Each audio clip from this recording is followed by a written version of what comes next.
Welcome to Threads of Enlightenment, a podcast devoted to helping you overcome challenges in your life that prevent you from becoming the best version of yourself. Each episode features interviews with people from all walks of life about their journey of self-development and the principles they utilize to overcome their fears to achieve their desired outcome. Ready to be enlightened? Here's your host, Ken Primus. Welcome to another episode of Threads of Enlightenment. As usual, guys, you know this is my comfort and my pleasure to welcome our guests because I know they're coming with a couple of ingredients I call very expensive. That is their time, what a commodity offered to mankind. 24 hours. Guys, when I was younger, I wasted much of it, but I understand the value of who she is. I've learned to love and respect her, and she has rewarded me greatly. The other is the journey. The journey is a powerful creator. It created the individual that is before us, and that individual is Kim, and we want to honor her today for coming and sharing both of these precious commodities. And we want to let her know that we will put ourselves in a state where we can learn from her to become wise from her knowledge, her wisdom, her insights, so that we can become better human spirits while we are here on this planet Earth. Kim, thank you so much for coming to Threads of Enlightenment. Thanks for having me, and thank you for the work that you do. I think it's truly, truly inspiring. Thank you so much. As you know, one of the questions that I ask my guests, because I think it's a loaded question, is how do you serve mankind? I'm trying to get my audience to get out of this mindset that it's just about them. So assist us with the information as to how do you serve mankind? What I do is I help women who are in midlife and who often feel tired and weary, left behind, not up to what they think is expected of them, who feel like the best of their lives is behind them, and that makes them feel that they cannot give to their community anymore, their family, their friends, the people who live around them. They feel they cannot give and contribute anymore because they feel so tired and worn out. And I help them rediscover a source of energy that they have inside them, a source of vitality, how to tap into that and how to tap into that daily and very patiently and with lots of love and support. Become the powerhouses of love again that they want to be. And I think if there's one thing that's really good for this planet and for mankind, it's wise, happy, and strong women. And that's what I'm trying to help to create. I agree 100%. There's nothing like a wise, healthy, strong woman. I think it's one of the most beautiful things a man can witness, or anyone can get a chance to witness. Kim had mentioned something about tired, and I always tell people this: if you're in the sphere of someone and you're having a conversation, and they're using those type words, I am tired, I am exhausted, become a comfort to them. Dig a little deeper. Because they may be crying out for help. Dig a little deeper, ask some questions, let them know, show some empathy, especially when they're using such words, because those words can be loaded, and it's just a cry for help. So be aware of that and be attentive. So one of our things that we do here, Kim, is, as you know, we travel through that time machine, through the memory, if you will, and visit a couple of spaces. I tell people these are the spaces that we must visit as individuals while we're here on this planet. And each one of those locations have different programs. And they try their very best to instill them in us because we ought to be normal. And I tell people that scares me because I think normal means that invisible fence by which they're controlling you and I so that we don't behave like who we truly are. So invite us to this family that they tell us is called a family unit, and we have a couple of strangers there, and they are called mom and dad, and we may have some siblings and so forth, but mom and dad, through their trauma, they see the world through different lenses. And they are now going to input data into this young individual that is now welcome from the hospital. What was your family unit like, Kim? Well, that's a great one. How long have we got? So I think that my As long as mom you and want. dad, yes, my mom and dad, the biggest memory that I have, like of a feeling that I experienced, was actually safety. They were there for me and they were looking after me. I had the kind of dad where I thought, there's nothing that he couldn't do. So Yeah. that's like the canvas, on which we paint that picture. Then they were very different, actually, one from the other. My dad was a very outgoing guy. When he passed, I don't know, he was in a very small town, but hundreds of people came to the service because he had known virtually everybody. He would talk to everybody, know everybody, remember everybody. Wow. So he was like really very, very outgoing, very connective. When he met someone and realized they might know someone else that he knew, he would sort of try and connect them also. My Wow. mom was totally different. She's more like not exactly afraid of people, but wary, stressed out, worried about, what they might think of her. So she was actually quite the opposite, Yeah. And and I can tell in my own character that I have sort of both sides. Yeah. Sometimes that I want to just stay home and not see anybody, and sometimes I will just meet people and they come to my place and we'll throw together a meal and we just have fun. And when my mom would say, like, oh, we don't have enough, or the house is not clean, or whatever, and my dad would say, just everybody come and let's have some fun. And I have both those elements inside of me, and I'm grateful for that. I'm grateful for that because that's already some kind of perspective, right? If they had Yeah. both been the same, that would be a much narrower view. So it taught me that you can have a different outlook on the world and on people. That's awesome. An awesome lesson to learn as a young individual, just from observation of mom and dad having these two opposites, if you will. Your dad's skill set is absolutely admirable. Admirable to have someone to be able to do that. That's because most people are like mom. I remember Yes. being a little like mom myself. So uh, I applaud your dad that he was that type of individual. As this young girl is moving through life, and your foundation, your security, as you stated, is there, and you're getting to see these two worlds, these two mindsets, if you will. As she is moving through life and getting a little older, how was Kim relating to others outside of mom and dad? What was her conversation like? What was her mindset towards her friends and all of those around? I was quite open to meeting people, open to getting to know them. Also not afraid of going towards them and say, hi, this is me, who are you, things like that. So I had this sort of easy contact probably from my father. But when I was younger, I also had this other side where, yes, I would be outgoing and connecting with people. But deep inside, I was quite judgmental. So I would connect with people and then I would think, wow, this person is, I don't know, boring, or this person is arrogant, or this person is stupid, whatever. I would sort of jump to a judgment pretty quickly about people, and not really dig any deeper. So it stayed a lot on the surface, and I would have deeper connections with very, very few people only. So there was still this sort of guard that I had from my mom's side when it came to opening up and becoming also more receptive, for people's nuances and Yeah. what is behind that outer shell that you see and that is so easy to judge. And it's something that when I was young, it was nearly reflexive, and it took work and experience to get rid of that.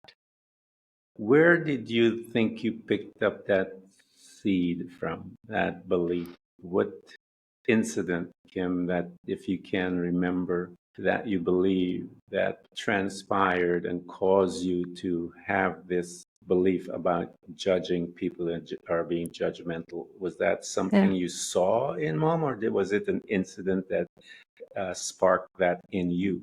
There's not one incident. It was a bit of a habit in my home, and it was not in a way where, it was habitual to talk bad about people or to say nasty things about people. Yeah. But the idea was always, and I understand now why, but I'm going to get to that. The idea was that if people have problems, like say they are overweight or they are broke or their children are not performing well in school, somehow it must be their fault. It must be them. Yeah. And I see that now as a desperate attempt to make sense of the stuff that happens to people. Yeah. If you see someone who falls ill and you can tell yourself it's their responsibility because they didn't eat well, you're sort of reassuring yourself, right? Because it's not random. These people are going through hardship, but it's somehow because they did something. And as long as I don't do that thing, it's not going to happen to me. Yeah. So I understand that mindset now. It was always trying to find, what had people done for stuff to happen to them. Yeah. And I think it's really something to take your own fear away, fear of what seems so random. If it's random, then it's super scary, right? Because it could hit you from one day to the next. Yeah, it's random. It's totally out of control. I remember sitting, listening to this guru. I was a part of. I visited this ashram out in Sebastian, and she said something one day. This guru said something that really messed me up. Let life disturb your comfort. And those words jumped out from her mouth, jumped into my heart, and never left, because I could see how life does interrupt one's comfort. And how we react to that interruption will dictate, and I would tell my kids, will dictate how long you're in disruption. If you're looking at it negatively, there's a chance that you will be in there longer. Because I believe when you look at it negatively, you're not accessing all of the wisdom and the knowledge and the insight that you would be able to access if you're looking at it from a different vantage point, saying, there's answers to this. There's that higher self that is inside of us, to give him the opportunity to think outside of the box, if you will. And so I think how we respond will dictate how long we stay in that mess. So here, this young girl, she is seeing these aspects of human behavior, and she has started to form some within herself. She's looking forward now, she's in high school, Kim. What did she look like in high school, this young woman heading, blossoming, if you will, and becoming more so of her own? Because in a few years, she's going to be walking out, creating her new life. What did this young woman in her high school look like? Well, I'd say I was discovering my gifts, and at times it felt like not like a gift, but like a burden, actually. Yeah. And it's very, very hard for me even today to say this, but I was a lot smarter than most of the kids. I jumped grades and stuff. But that was also when I discovered that I had like straight A's for 3 years in a row. Then I thought, maybe this means something. Maybe it means that I should do something about this. And so it was sort of exciting because I realized that I had a gift. But it was scary also because, when you feel like you're different, then you're afraid of standing out and maybe attracting negative thoughts and feelings. And then I was also in an environment where, especially early years of high school, where the teachers would go, "Oh, come on, you know the answer anyway. You don't raise your hand. We're not going to ask you because." So I was taught actually to dim my light. So that was a bit of a struggle to discover and appreciate the gift that I had, and then find out how on earth am I supposed to deal with this? What am I supposed to do with this? And that gift, what was it you felt to you, what was that gift?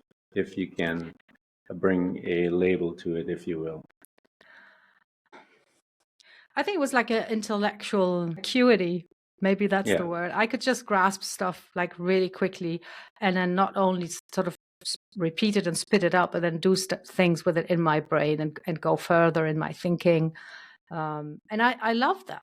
She was curious, and new thoughts would excite me, and I would sort of want to run with it. And then quite often, I was told like, yeah, no, here's not the place for this, hold back, stand still. And I then sort of decided I could maybe skip a grade, which I did. And then I got to the higher grade, and it was still very much the same. And I feel so weird telling you this now, because I have hardly ever dared tell that to anybody I wasn't really close with.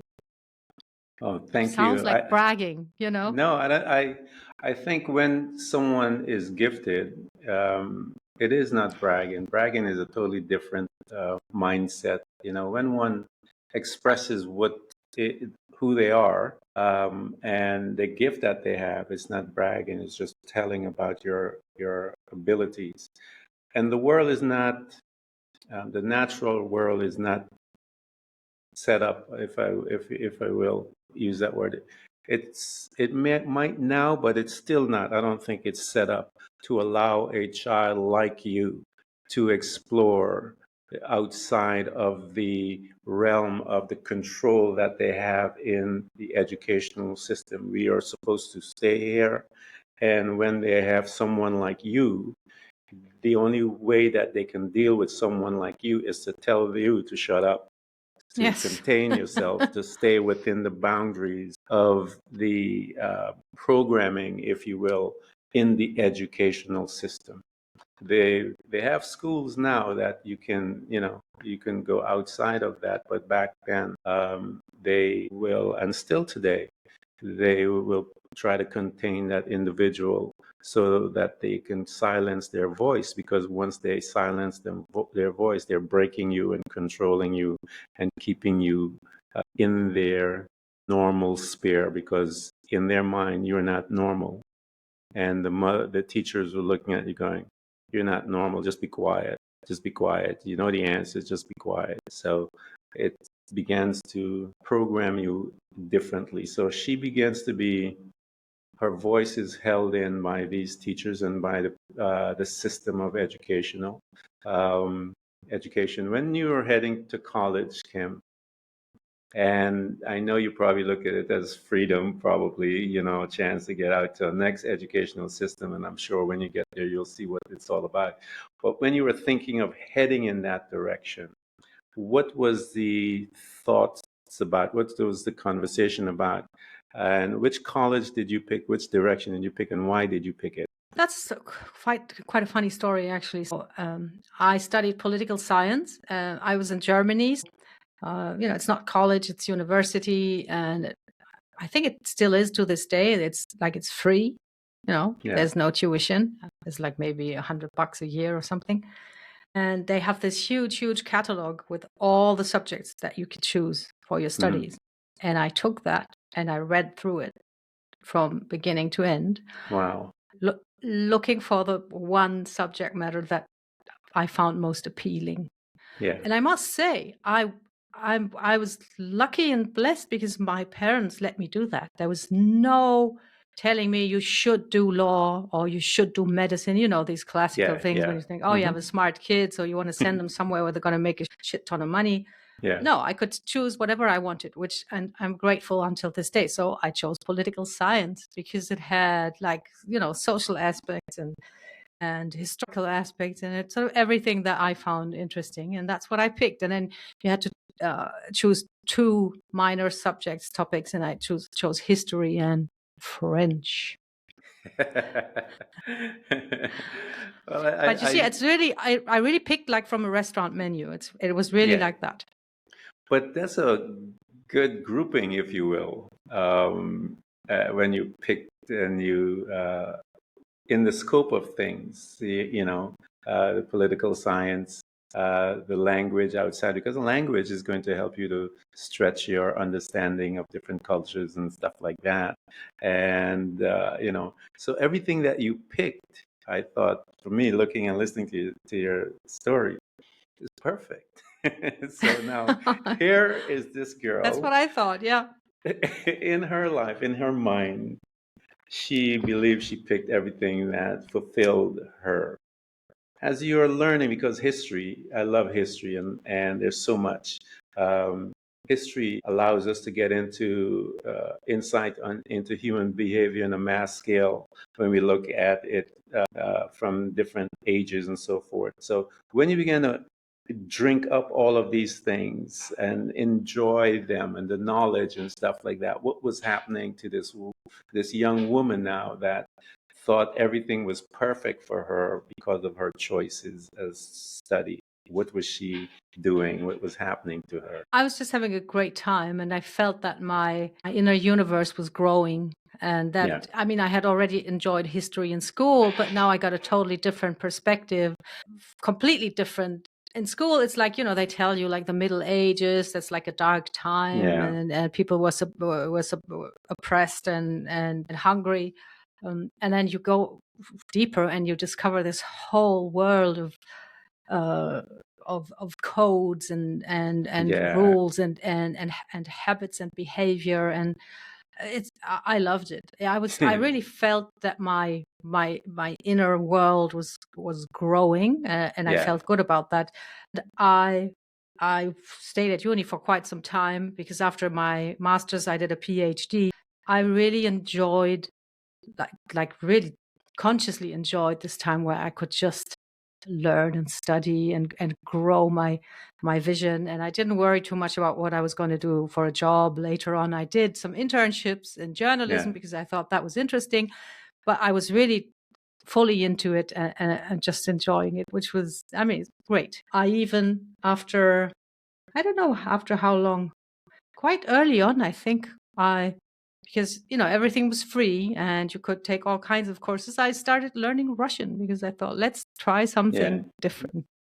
Languages, I love it. My son, I was looking at my phone, and I apologize for that, but I wanted to bring something to your attention. I was in healthcare, and my son today sent me a copy of a consent form from the Ottoman period, the Ottoman Empire.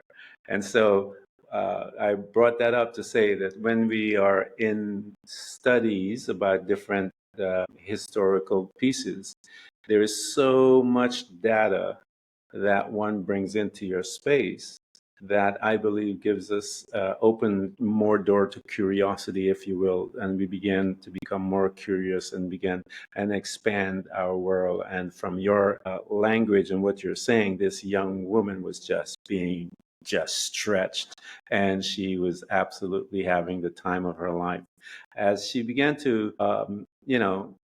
drink up, because knowledge, I love knowledge, the stuff that you talked about, political science, I love it. As history, I had books and shelves of books of history. um, I just totally love it. Now you picked up another industry that is very powerful when you marry it or synchronize it with politics, journalism. how how did, I mean, you said you just picked it, but we never just picked it, Kim. How did that come about? I think it was at the end of my school years. The school director said he was going to recommend me for a scholarship, and he had this particular one in mind that was for people who wanted to become journalists. And that sort of planted the seed in my mind that, yeah, journalism, yeah, it's great because Yeah, you can explore, you can yeah. discover, Hmm. and you're not necessarily restricted, to one certain subject or topic. You're not doing the same thing every day.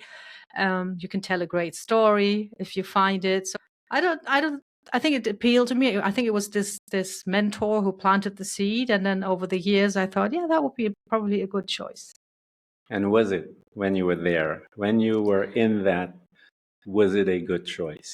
Yes, yes. Well, it was. I was about to finish my PhD. I think it was 3 months before graduation, just by friends I had, and we always feel it's a coincidence when you probably know it's not. Yeah. It was a newswire, a French newswire. They had a German service and they were looking for someone. So I applied, passed the test, started working there, and it fit me like a glove. It fit me No like a glove. kidding. You had to. No kidding. It French, was, tailor-made, I mean, everything was just yes, tailor-made for you, wasn't it? It seems like it was designed absolutely. specifically for you. Absolutely. And I was very good at it. It's because it's at a newswire, it's a Yeah. very interesting mix because you have to be super accurate, so you cannot wing Mhm. it.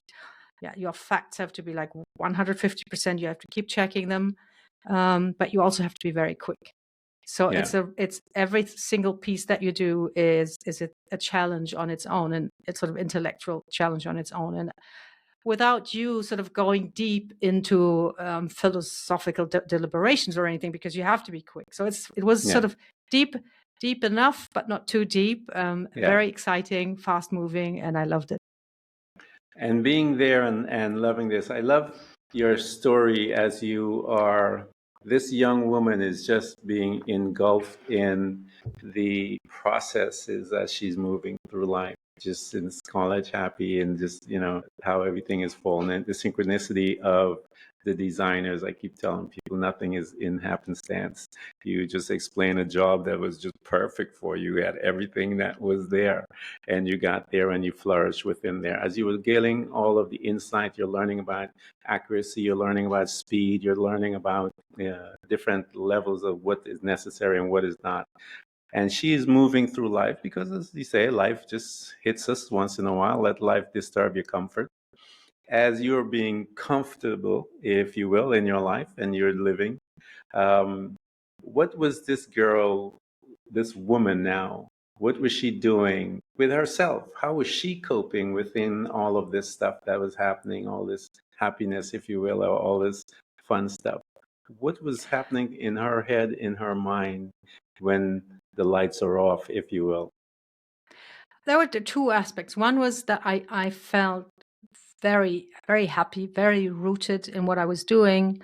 I jumped out of bed every day, listening to the news first thing to know what's going on. Yeah. So I felt happy and fulfilled with that. But there was another part of me that thought, what's next? Yeah. I want the horizon to grow.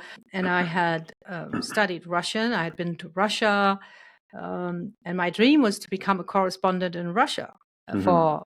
for the outfit I was working on. And it became clear over the years that that was not happening because they didn't have the means to send someone to send a correspondent to Russia. There were from the global organization, there were people over there from mostly French men and English writers. So there was no room in Moscow for a German journalist. Yeah. And so I started sort of thinking, that maybe I should think about moving on. Yeah, I try to tell people about this, Kim, in our life. Something I've noticed. We're always working and we're engaging in our work. And a lot of times, some of us are happy, as you were saying, and some of us are not. But there's this underlying, it's an unrest is the word. There's an underlying unrest within one's being when we're called to move forward. Um, and we don't know what that is, but what usually happens is things begin to um, happen around us, conversations, attitudes from bosses, and all these kinds of stuff. Our world begins to become a little, um, there's some disturbance in the force, as they say. As you are having this underlying thing, and you said, there's more. What did you begin to do, Kim, to start initiating that movement towards finding out what is it that is pulling me? I started looking at other outfits, started talking to people, and I don't know how to describe this. People were quite interested in hiring me, but they were not willing, and I understand there was nothing wrong with it, but they were not willing to tell me, okay, we're going to hire you and send you abroad right away. Of course they won't, Mm-hmm.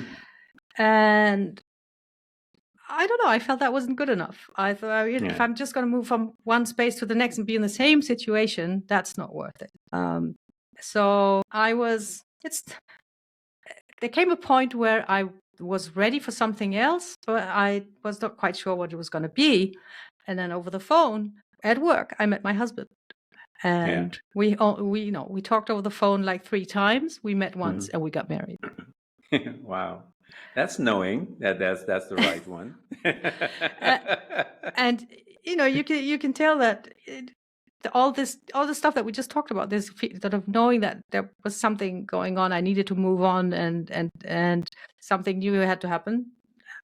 Was all just in the run up to this event. And then we got married and we moved to Dubai. Nice. So here you are, moved away from your comfort, all the things, the training and everything that you're used to all your entire life, and you're there in Dubai. How did you assimilate into Dubai? What did you do, and what was happening to Kim with this movement? Because like I said, your world is just different now. Absolutely. The truth, I felt miserable. I felt miserable for quite some time. And that's one thing that I learned, and I didn't know it at the time. If I had sort of understood that, and it's something I keep telling people today because I think it's important. So there I was, newly married, in love, everything, living in a beautiful house with a swimming pool and what have you. And I was miserable. And I didn't realize that this was totally normal because, moving house, leaving your country, your family, your friends, even getting married is now, by psychologists, they tell you this is one of the biggest stress factors that you can have, one of the biggest disruptors of comfort that life will throw at you. And I had like 5 or 6 of them. So it was totally normal for me to feel lost and miserable. Not, I woke up in the morning and I thought, what am I going to do? I used to be like the editor-in-chief, and now I'm the wife. What the heck? So might as well stay in bed. And if I had given myself a little bit of room for that kind of, grief and sadness, which is totally normal. But on top of this, and that's the thing, and this is what many people do to themselves and what many people do to each other, you have this thought, my God, you have everything, you've ever dreamt of. You have a lovely husband, you live in a great place, you have everything you need. How can you be sad? Like putting sort of feeling guilty on top of feeling miserable because you feel miserable. And this is one of the big things I try to explain to people, that it's okay. There are situations in which you're gonna, not feel like you think you should feel, and just, acknowledge those feelings and give them their place. And here you're here. And what did you do to begin to start recreating oneself? And what was the conversation again? Because all the trauma, all of the uncertainty, all of those things, and you just talked about, your husband, everything is perfect. You have to be having some conversations with yourself as well as to what's going on. And how did you begin to escort yourself out of your pain, if you will, your going back in bed? What was it that started you to do that? It's something that I've done again over time when I was in situations where I felt kind of lost or lonely. I try to remember, what is it that drives me? What is it that I want to do? What is it that I enjoy doing? Who am I? What sort of characterizes me? And at that time, when I was asking myself, what is it? What do you do well? What do you want to do? So I started doing journalistic work again and worked as a freelancer, went looking for stories, went looking for clients. And I think that was a great thing to do, because I could just, play out my strengths and do what I loved. But I also, I knew there was something else. And I think that took a long time for me to understand, because, even as a freelancer, when you're working, When you follow your husband, you give up your steady job, you're still the wife, right? Yeah. It's like the wife is doing stuff to pass the time, but Yeah. and that's something that took me years to sort of overcome, and to see that it was not a burden but a gift again, because I had so much more freedom to explore things. I could write stories that my husband could never have written in the Middle East, because he was working for a big organization, and the local authorities would censor stuff if he wrote this. I just wrote small pieces for German newspapers that nobody noticed, and Yeah. I could. But at the time, yes, I enjoyed what I did, but I didn't, like the prestige part of it. That's something that I felt was lacking, and took some time to sort of understand what that actually meant. And when you said it takes some time to understand the meaning of quote unquote a wife, position of a wife here, because this was a strong, independent woman that bust into the world and created her space, and had now relinquished all of that, and to be in your mind shrinking, if you will, shrinking in the role now of a wife. And you said it took a long time. There are many women out there, Kim, that have shrunk.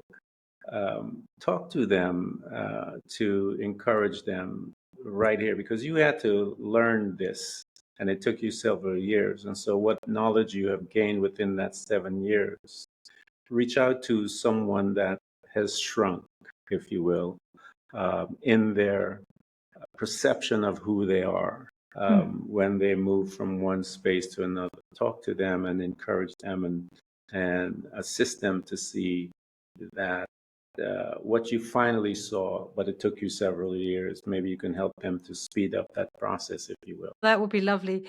I think if you make a differentiation between your relationship with others and your relationship with yourself, you're off to a good start. How are you seeing yourself, actually? Are you buying into this thing that you're just, the wife, the annex? Are you seeing yourself like that as well?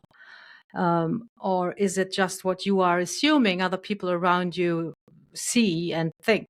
Or maybe that they even say that, oh yeah, you're just here with your husband. But what is your relationship with yourself? How do you see yourself? Why would you be feeling like a different woman just because people on the outside look at your role differently? You're still, in your core, you're still the same person. You still have the same gifts, you still have the same passions, you still have the same qualities. And I think there's a big danger that we do not assert them when we let this idea of what others think about us or what our role is, when we let that sort of come into our inner realm and let dictate how we relate to ourselves. Come back to what's in your core. Who are you? What do you love doing? And you have all the right to keep doing that. And I think there's a very important message that I really want to share, because it's so much in fashion now to say, I don't care what people think of me. It's so important to say, oh, I don't give a damn. I don't, I do what I want, and it's not important what people think of me. And I think that's just a lie, because we're social beings. We're humans. We depend on what other people think of us. The important question is, will I let what other people think of me make my decisions for me? Will I let that inform my choices? And there's a very important difference, because I don't think that we can really completely ignore when somebody says something bad or nice about us. I don't think we can be immune to that. It will affect us in some way, but it doesn't have to affect the choices that we make. And if we can stay connected with who we are inside and see how great we are inside, then nobody can shrink us, not even what society tells us our role is. Yeah. And again, on the onset, you and I talked about the programming that we get from society. We have different programmers, the educational system, religion, corporate America, all these programs. But the most important programmer that is out there is ourselves. We have to investigate, as you state, the stories that we tell ourselves. And now, one of the things about the journey is that we have to begin to rewrite those stories that we program ourselves to believe. And rewriting, becoming an author and rewriting our journey and our life is challenging because our beliefs are so wrapped up in what people had said about us and what we have said about. We agreed to them and we gave it more power because we agreed to it. And so once we began to dismantle that, and was what Kim was talking about, she had to start investigating, why her story that she was telling herself. And when she began to investigate it, she learned a few things and she started looking at herself and she began to make those changes. And all of you that are listening, ladies that are listening, and I wanted to bring that out of Kim because I've sensed that there's many of you out there that are in that space right now where you are shrinking. Maybe it's because of the family and you're shrinking with you, not understanding that you are the key to them all. You must take care of you first. There's this perfect example in the airplane, and I always laugh about it because people always joke. When they are sitting there in the airplane and talks about if there's a crash or whatever, and the oxygen mask comes down, and make sure you put it on your face first. Because I know Timmy is there, I know all the other kids are there, and your tendency is to grab it and put it on Timmy and all the other things. But if you can't see and you can't breathe, Timmy and all of them will die. Just like that. I mean, you have to be able to have consciousness in order to deal with all the trauma and the screaming and yelling from Timmy and his brothers and sisters. So you have to put that mask on first. That means that you have to address your needs first. Seek time, learn about who you are, and learn how to begin to embellish you, and everything else, the circumstances will begin to shrink, and you will gain your superiority in the sense you will learn who you are and you'll change everything around you. Kim, as you're moving through, you are here, you're writing for a small paper back home, if you will. And as you're moving through life, because I know you, from just reading about you, you're not going to be satisfied with that. So as you are moving through your life, Kim, and you're not satisfied with that, and that unease is still there. How did you really begin to focus on this thing and say, let's go deep and find out what is going on here, and how can I begin to make some changes? What did that look like, and where did it lead you to?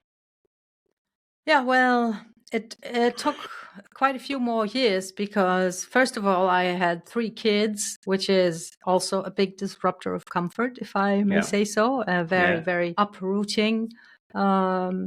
And what you call the programming, that was very clear what I had learned at home. I repeated that. So I looked after my kids, I was there for them, and it was like the center of my life until they were sort of big enough for me to start working again. Yeah. Then I actually got a job offer. So my husband and I could have both a full-time job in the same city. And we moved there. And then on the surface, I thought, wow, this is it. I have it all. I have a great job now, career. I have 3 kids. They're lovely. This is the life. That's what I wanted. And I was also brought up to think that you could have either one or the other. You could not have a good family. Not both. Yeah. Mm-hmm. Because if you were a working mom, your kids wouldn't do their homework and become criminals. That was lie. Another lie, Kim. Yeah.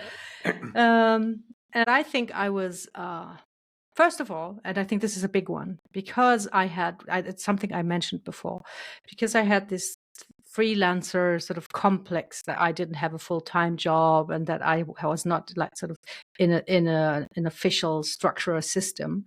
When I accepted that steady job, I accepted conditions that I shouldn't have. That was a big one. And I knew I was not demanding and self-confident enough to say, if that's what you're offering, then I'm not going. I was just, oh my God, I can have a job again, so let's do this. Yeah. And that sort of poisoned the situation a little bit, but I didn't. I try to ignore that. And then one day when I was picking up my kids from school, I was seeing double. I was like totally shocked and scared, and had to go to the doctor. I was 45. You have 3 kids. Yeah. You sometimes, you have a bit of a niggle in your back or your knees creak. You can ignore that. Yeah. When you're seeing double, no, this is it. You have to go. Yeah. I was sent to the hospital. I spent 6 weeks there. It was clearly something autoimmune. They couldn't put their finger on it. Because my symptoms were all over the place. I was seeing double, and after 3 weeks, I was completely paralyzed from the hip downward. And very, very dark days, full of fear, uncertainty, wondering, what was going to happen. Was I going to be able to walk again? Wanting to just, something that I was used to be complaining about, like, picking up the kids and doing chores and making dinner and doing homework with them. All you want is to be able to do that again, when you can't do it. Yeah. And for me, I think that was my big wake-up call. That's where I learned to put everything in perspective. Not right away, of course, because when you're in the situation, you're just full of fear and pain. Yeah. But coming out of it, I think I became a much cooler, better mom. My perspective totally changed. Yeah. And I became also much clearer on just what you mentioned with the airplane, that you have to look after yourself. Otherwise, you're no use to anybody. And it wasn't even the case. This is also very, very interesting. Remember what I said about my parents? They always wanted to have this explanation, because if this happens to you, it's because you did something wrong. Yeah. This autoimmune attack, there's no explanation. You haven't done anything wrong. So you just have to accept and embrace that what seems random to you, and then just think, how do I want to move forward from here? Now, here you are, fearfulness, everything. The doctor is not sure. Your world, you're in a cyclone, a tornado, whatever terminology you want to put to it, but you are just spinning out of control. There's no control. One cannot control anything within those mentioned events. What decision, Kim, because this is what I've been trying to explain to everyone. As much as this is going wrong in your life, you can only come out of this when you make a decision. One will say, okay, enough of this. I am sick and tired of being sick and tired, if you will, that lingo that they use. We make a decision there, right there, Kim. And that, based on that decision, we will then begin to implement plans to begin to make that a reality. We bring tools into our life, whether meditation, whatever other things, writing, journaling, all of these other things to assist us to move from the cyclone, from the spinning, into now beginning to create something that we want versus something that is just happening. What was that decision that you made, Kim, that made you begin to take one step, another step, to get you out from where you were, a place surrounded and engulfed with flames of fear? How did you move from there? Somehow I think it didn't, at the time, it didn't feel like a decision. It felt like a protective measure, actually. Mm-hmm. And that was, I had to look away from the big picture. Everything that I had thought or imagined, what my life was going to be, what I was going to be, how I was going to be, where I was going to be, everything had been totally sort of pulverized. And instead of my expectations, there was nothingness, darkness, and fear. So I had to get away from that big picture. And what I did was focus on what I could do in the moment. What can I do today? And even in hospital, I remember they bring you the most horrible watery coffee in the morning. Every single morning, I was looking forward to that first cup of coffee. I made it a point to enjoy it and to be grateful for being able to taste that. So this focus on the here and now, that was my big decision, and that has then evolved into so many other decisions. And exactly as you said, I started meditation to help me with that, and it brought about so much gratitude. Yeah. I mean, there it is. There was the decision. The decision was one day at a time. Be in the moment. Be in a space of gratitude. The watery coffee gave you the opportunity to become one that walks in gratitude. You said you became grateful and thankful that it was there. You expected, and so those are the decisions that you would need to make in order to move from A to B. You have to decide, because I believe, Kim, that when we make that decision right there where you were, it came from the subconscious mind, the soul, the individual now who will be taking the lead. And that lead is always back and forth between this and here and this. And so, but it started taking that lead. And that lead was, okay, we are going to be grateful. We are going to do this. These are powerful tools. Meditation. What is meditation? And I keep telling people the purpose of meditation is that you will learn to control the thought field that is constantly coming to you, 100 million minutes of fearfulness, of lack, of not this, not that. And with your faith and your meditation, you're going to now pick and give permission as to which thought you want to be able to manifest what you want. The thought that she had said was that I am going to be present. I am going to do this one day at a time. And she began to control all of that. And as you do that, you will be able to move from one space to another. This is not something that's going to happen overnight, guys. Just, I keep telling you guys that have it your way. Burger King commercial is not going to work in the spiritual realm and personal development. It's just not going to happen. Nope. It takes time. And it's messy, but it's one of the most beautiful things that you'll ever encounter in your life. As you're moving through and you're incorporating all of these powerful tools, Kim, meditation and all of these things, gratefulness, gratitude, what began to happen to you as an individual while you're incorporating all of these tools into your space, while you're there going through all of this darkness? I think it sounds weird, but life becomes easier. Life becomes easier. It did become easier for me because choices were obvious. Choices were clear. There was no debating or negotiating actions to situations. When life disturbs your comfort, became obvious. And I became, as I said, so much more relaxed. It sounds relaxed. I think it's not relaxation, it's clarity. It's clarity. That's it. Yeah. Because when something happens, I don't know, car breaks down, big bill. 20 years ago, I probably would have said, "My God, this is so horrible," and that. And now it is what it is. And I've asked myself, and I reflexively now, because I have evolved so much, I just ask myself, what can I do? What can I do right now?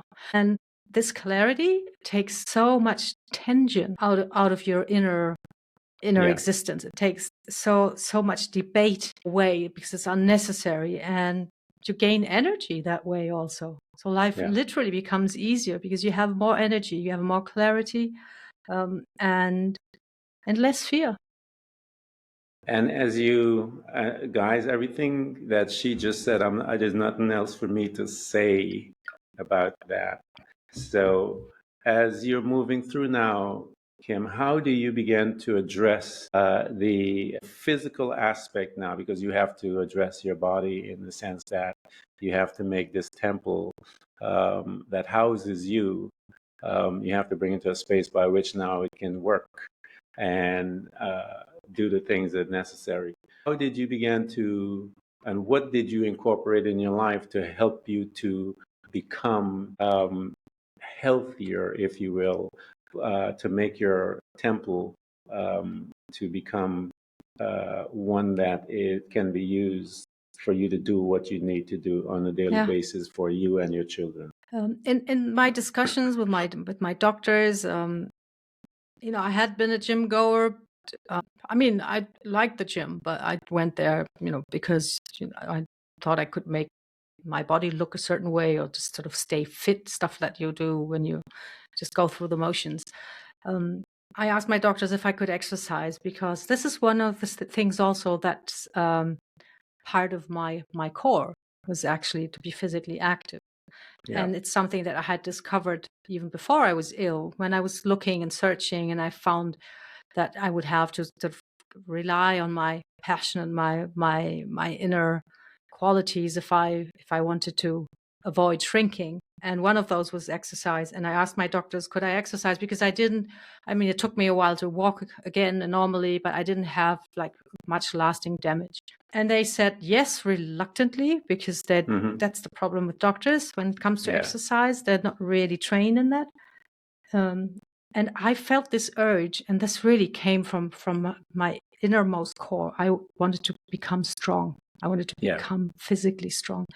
And I think that's because I had been so helpless in hospital, and you're completely paralyzed. You become a thing. You feel like you lose your human dignity.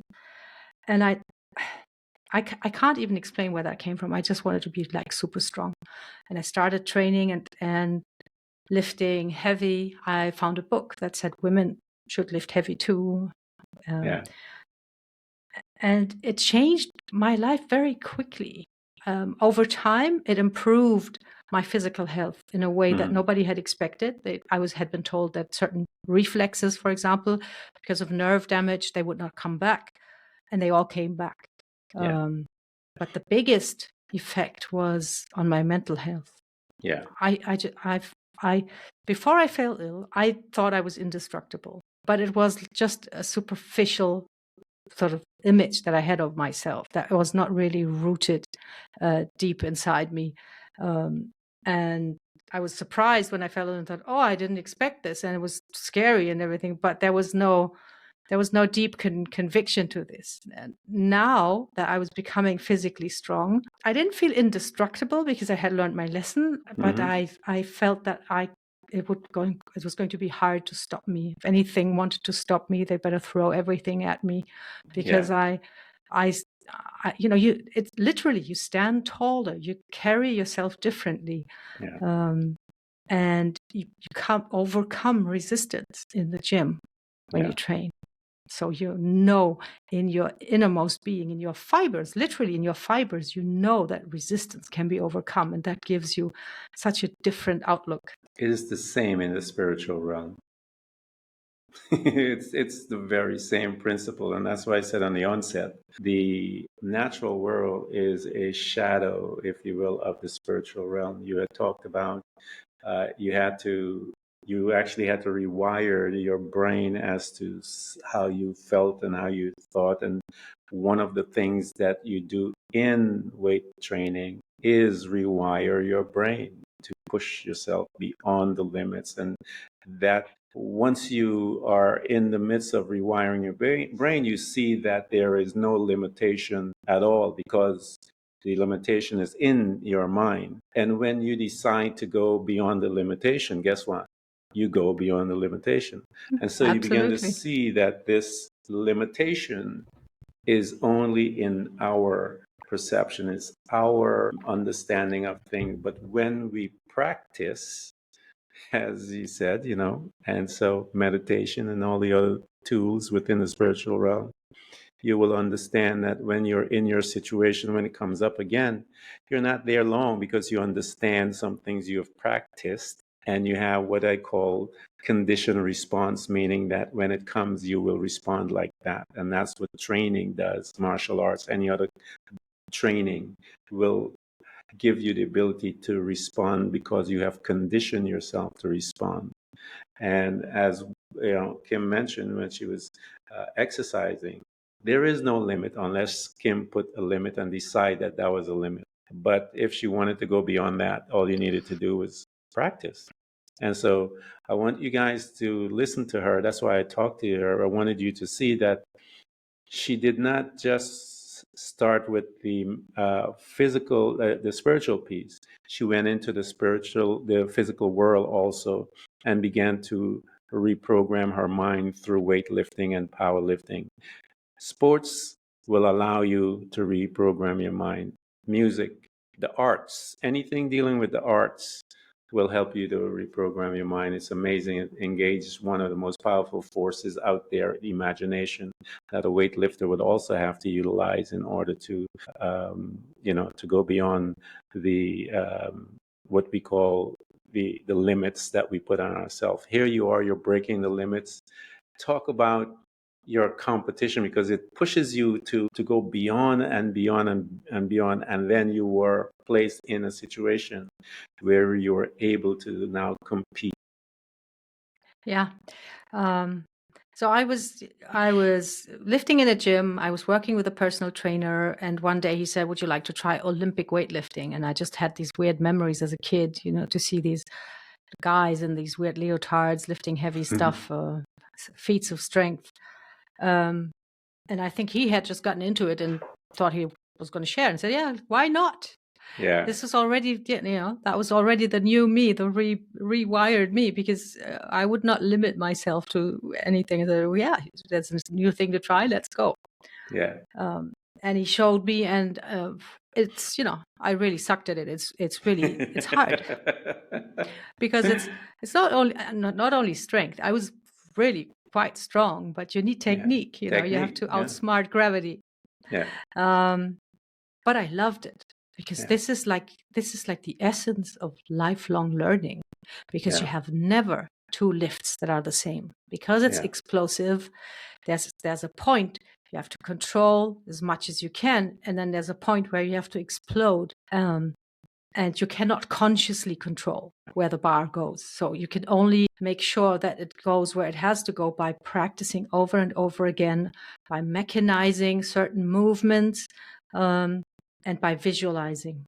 What you just said about imagination and arts, you have to visualize before you lift. But it makes for the lifts never to be exactly the same, which is very stimulating, because you have to go again and again and again. Yeah. And I loved it so much that I switched to a weightlifting club, and I'd been training there for 2 weeks, and they said, "Would you like to compete?" And I was 55 at the time. If they had asked me that when I was 30, I would have said no. I was like, "What? Competing? That's stressful, more obligations, stuff to do." And then I said, "Yes, let's do this. Let's try." And it's amazing. It's to be able to go compete at 60. Mm-hmm. It's you feel so alive, because it's scary. It's exhilarating. You really have to prove yourself in the moment. So you can't say, "Yesterday I lifted this and tomorrow I could maybe lift that." It's lights are on, they call your name, and you get 60 seconds to make the lift. So you have to really expose yourself to that pressure, sort of become immune to it. And you actually do enjoy that process. It's amazing. It sounds like it might be stressful, but it's not, because you are in an extremely close contact with yourself. That's what you experience in that situation, and that's what makes you feel alive, and that's what makes your life so rich, when you can sort of get so close to yourself and to the way you react, everything that's going on. And sometimes you go back and say, why did this happen? Why did I do this? Why did I think this? Why did I feel this? But you are really with yourself. Like there's no more hiding, no more dissimulating or whatever. It's you, and you alone. I love this. Guys, this has been such a good story. I love her journey and where it took her. And you got an opportunity to see that Kim has been through some dark spaces. And maybe many of you are in those dark spaces, but here she is, someone that has been able to navigate out of it, both physically and spiritually, emotionally, everything. She has been able to navigate through. And I welcome all of you, uh, the ladies that are out there that feel less than, that are shrinking. I have someone that can speak to you and speak specifically to that. We're going to provide everything that you guys would have access to Kim. I've kept her a little over an hour already, and I just wanted to address you, the audience, to about her, that you guys will have. We provide all the things necessary. All of you that are in physical pain, mental pain, emotional pain, whatever pain you're in. I have someone that has experienced all of it, and she has some wisdom, insights, and knowledge that can assist you and move you through all of yours. It's just shifting your perspective, and once you shift your perspective, your freedom is right there. The only resistance you will have is you. And you saw that she talked about going beyond the limitations that one will say, well, you can't go beyond that. And she put in the work, and she was able to go beyond that. She was competing at age that people would tell her that you can't compete. And so she proved that wrong as well. I invite you all in her space so that you guys can move through your pain. Kim, I want to thank you so much for coming to Threads of Enlightenment. This has been a beautiful conversation, and I know that we're going to have more, but this has been absolutely beautiful. Thank you so much. It was amazing, and I love your thinking and your thoughtfulness, and it's been easy because you make it easy. Thank you so much. Thanks for tuning in to Threads of Enlightenment with Ken Primus. Hopefully you're now feeling more empowered to overcome the challenges in your life, whatever they may be.